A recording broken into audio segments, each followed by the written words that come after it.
Hey, I've got a crazy idea. How about we try actually loving one another? How about for one conversation, we stop playing the victim, we stop playing find the worst partner, who feels more unappreciated and neglected. Let's stop justifying why we don't need to work on ourselves because, well, they are the problem. And no, I'm not talking to anyone who's currently being abused. I don't need you to fix your relationship.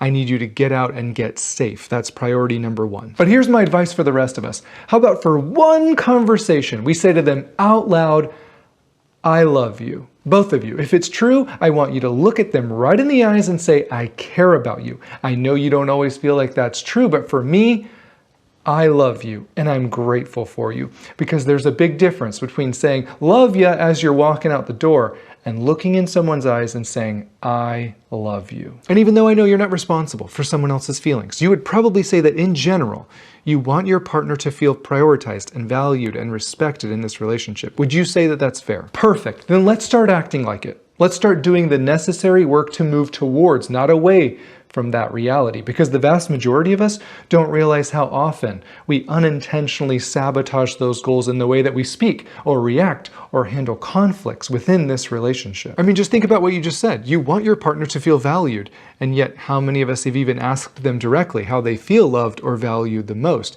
And more, how many of us are intentionally doing those things consistently? Or like me, do you know you need to step up a little bit in that area? We say we want them to feel respected, but yet we can so quickly default and react with destructive and toxic habits in our communication and conflicts. We snap at them, blame them, criticize or shame them. We dismiss their feelings as irrational or not my problem. We make excuses so we don't have to take any accountability for anything that we might have done to hurt them. We defend, shut down, give the silent treatment. We name call, stonewall, mock, or resent those who we say we love and want them to feel valued. Let me remind all of us, those paths never lead to those goals. And they aren't examples of how mature, healthy people resolve conflict. So stop doing them, regardless of whether your partner joins you or not. So what do I want you to do? I want you to attempt to have one conversation where both of you have the goal to focus on each other. See, we're all scared to be vulnerable because it's risky. We're afraid that the other person isn't going to reciprocate if we open up.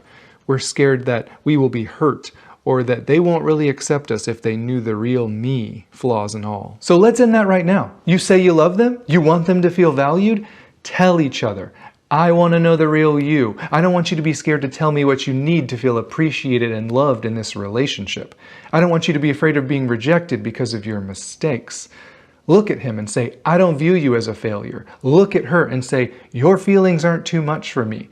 I value how you feel. Ask them how their parents resolved conflict, and then come up with some ways that you can do it better than they did.